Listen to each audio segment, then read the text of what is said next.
joxante loxo nag mooy fexe ba Sénégal bi nga xam ne ñoo ko moom te bokk ko dara war ko bañ a yàq maa ngi leen di gërëm di leen sant. Merci président président Serigne Mboup.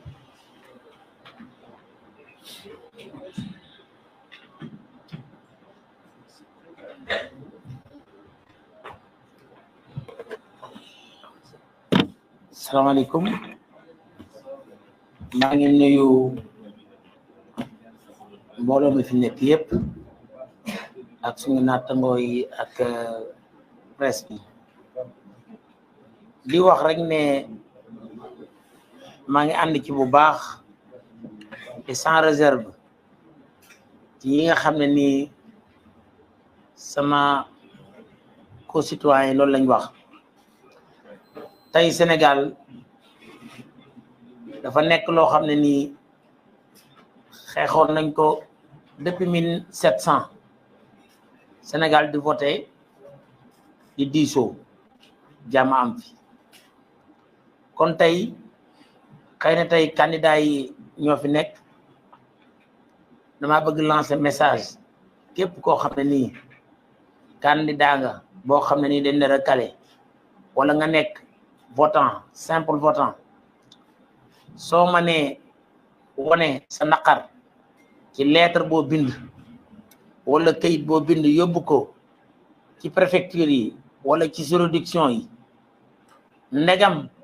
li nga xam ne mooy suñu àq tere nañ ñu ko mooy génn manifester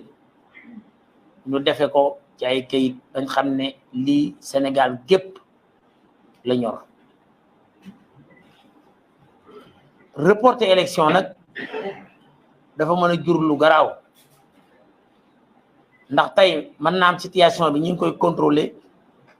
mais mën nañ dem ba décembre contrôler wuñ situation bi ñu dem voté waat loo xam ne nii dañ naan tant que beneen président nekku fi rek président bi fi nekkoon moo fi nekkaat te loolu mën na diire lu mat 5 ans 7 ans ndax ñun dañ ko dund. Loi lañ voté assemblée nationale chambre de commerce yi ñu waroon a renouveler depuis 2014 ñu wote benn loi comme nii ñu ko def rek na à titre dérogatoire tant que defuñ élection rek ñi fi nekkoon na fi nekk 7 ans ngi nii élection amul c'est parce que dégg ngeen ma wax lépp kon on doit nous tous mobiliser pour combattre cela parce que le Sénégal il est en danger et aujourd'hui les acteurs économiques ne travaillent pas, personne n'est à l'abri. Et je pense que si on ne règle pas ça, le Sénégal peut aller dans des situations ou des conditions que nous ne pouvons plus le maîtriser. Donc nous lançons l'appel au président de la République qu'il essaie de ressaisir pour comprendre que le Sénégal, c'est pour les Sénégalais et il faut qu'il essaie de respecter les engagements pris et les décisions prises par les hautes autorités juridiques, les autorités de la justice pour que le Sénégal dépasse cette situation que nous vivons depuis 2020 et qu'on aille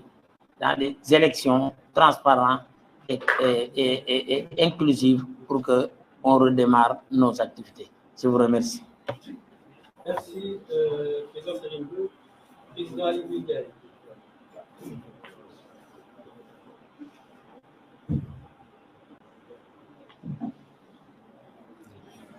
Merci beaucoup.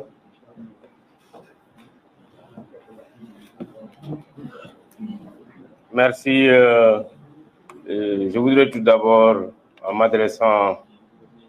aux Sénégalais d'ici et d'ailleurs, et également en m'adressant à la communauté internationale, commencer par un rappel. Déjà, nous avions exprimé notre position pendant le processus électoral avant qu'il ne soit interrompu, notamment le 8 janvier, lorsque le Conseil constitutionnel était encore dans le processus de contrôle du parrainage, exprimer toute idée, exprimer notre position contre tout report ou toute idée de report de cette élection. Et on avait demandé à ce moment au Conseil constitutionnel de revoir la procédure de validation des parrainages parce que nous avions constaté déjà des anomalies qui ont été dénoncées par des candidats à la candidature. Ce samedi 3 février, nous avions également attendu le président Macky Sall, tous les Sénégalais, qu'ils soient d'ici et d'ailleurs, sur un discours qu'il avait promis à la nation. Après avoir écouté le début de son discours, pour nous, la seule conséquence qui aurait été logique, une logique politique, c'était de démettre son gouvernement. Parce que pour la première fois, ils se sont exprimés officiellement en accusant sur un document, en disant noir sur blanc, que le Premier ministre, candidat de Benno, serait mêlé ou bien il y a des soupçons de corruption. Je pense qu'à ce niveau, la seule décision politique normale, c'était de dissoudre son gouvernement, même s'il fallait qu'il aille sans un candidat pour cette élection. Mais malheureusement,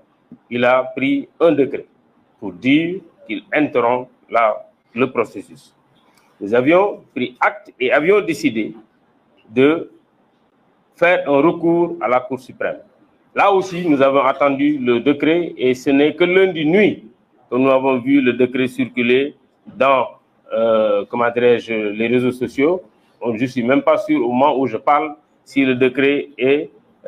effectivement au journal officiel. Mais nous avions pris cette décision et notre avocat a déjà fini son recours, devrait le déposer aujourd'hui et dès qu'il le dépose avec une procédure que nous voulons accélérer, nous allons reprendre notre campagne électorale.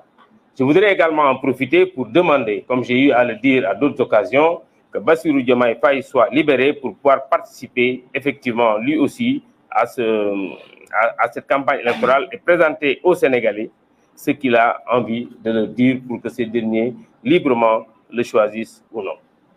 Ça, c'est important. Je vais également, pour un deuxième point, saluer l'attitude des députés qui ont vraiment montré et fait beaucoup preuve de courage contre le vote de la loi, la proposition de loi déposée par le Benno et le groupe du PDS pour arrêter cette procédure parce qu'ils ont été très courageux et nous avons vu que cette loi est passée au forceps après l'introduction des gendarmes dans l'hémicycle. Malheureusement, ça n'avait pas été une bonne image lors de l'installation du président de l'Assemblée nationale et je pense que nous avons tous constaté également que ce n'est pas encore aujourd'hui une bonne image pour notre démocratie. Là aussi, c'est important et j'exhorte les députés, parce que c'est ça que prévoit la Constitution, notamment en son article 74, de faire un recours au Conseil constitutionnel. Et enfin, je demanderai pour cette fois que le Conseil constitutionnel prenne son courage et ne considère pas qu'il ne peut pas se prononcer sur ce recours qui sera déposé par les députés. Je voudrais faire un appel à toute la communauté sénégalaise d'ici et d'ailleurs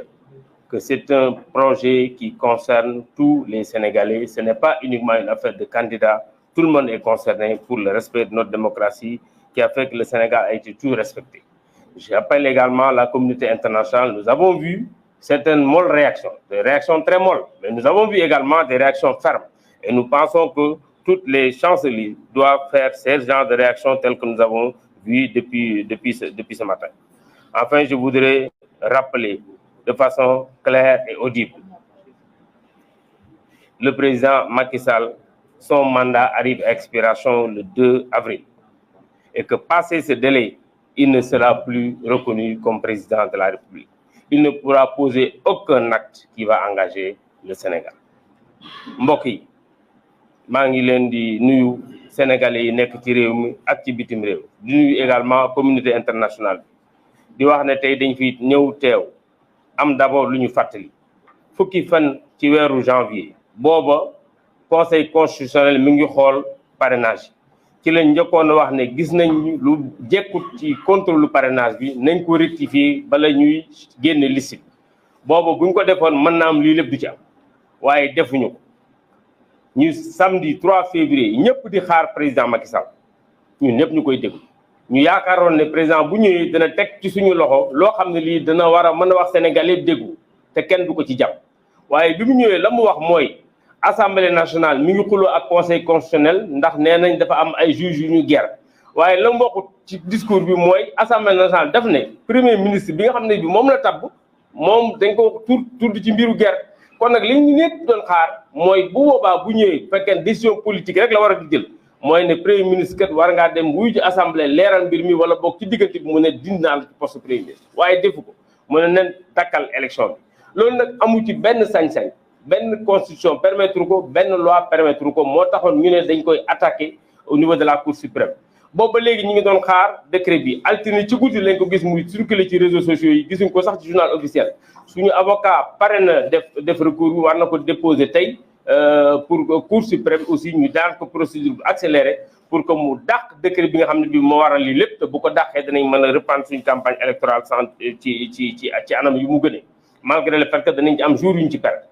ginnaaw loolu aussi ñi ngi rafetlu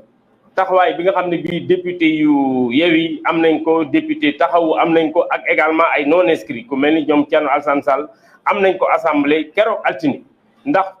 lépp loo xam ne lii mi ngi woon ci seen man-man def nañ ko pour loi bi bañ a jàll ba finalement gis ngeen ni mu xewee gendarmerie yi ñoo ñëw génne leen ci assemblée bi pour ñu voter loolu nag du guleet amoon na fi également en septembre ñaawlu woon nañ ko également ñu fexe ba yaakaaroon ne loolu dana jeex ci Sénégal mais malheureusement loolu moo am waaye ñoom aussi gannaaw lii am na li leen di ñaan mooy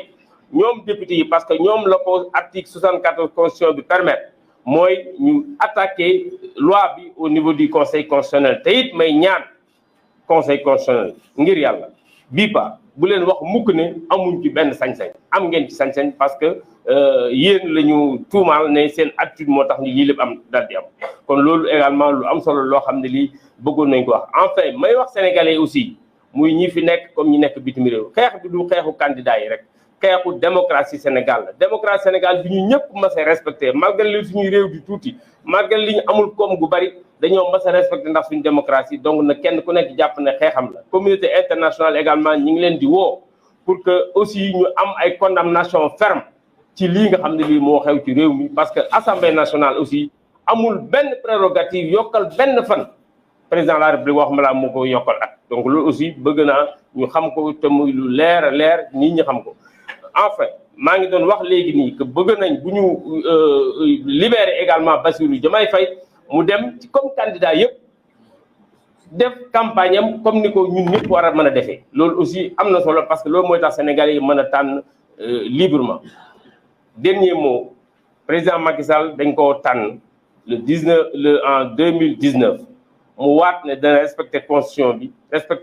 bi nag mooy bu mandaam jeexee mu jox keneen respecter constitution mooy à partir du 2 avril nekkatul président de la République à partir du 2 avril keneen moo war a teg place te keneen kooku peut-être kenn ci ñun ñii la waroon doon ndax loolu mooy yoonu démocratie kon maa ngi koy fàttali di ko fàttali également Sénégal di ko fàttali communauté internationale te à partir du 2 avril du ñu nangu muy wax ci turu Sénégal rawatina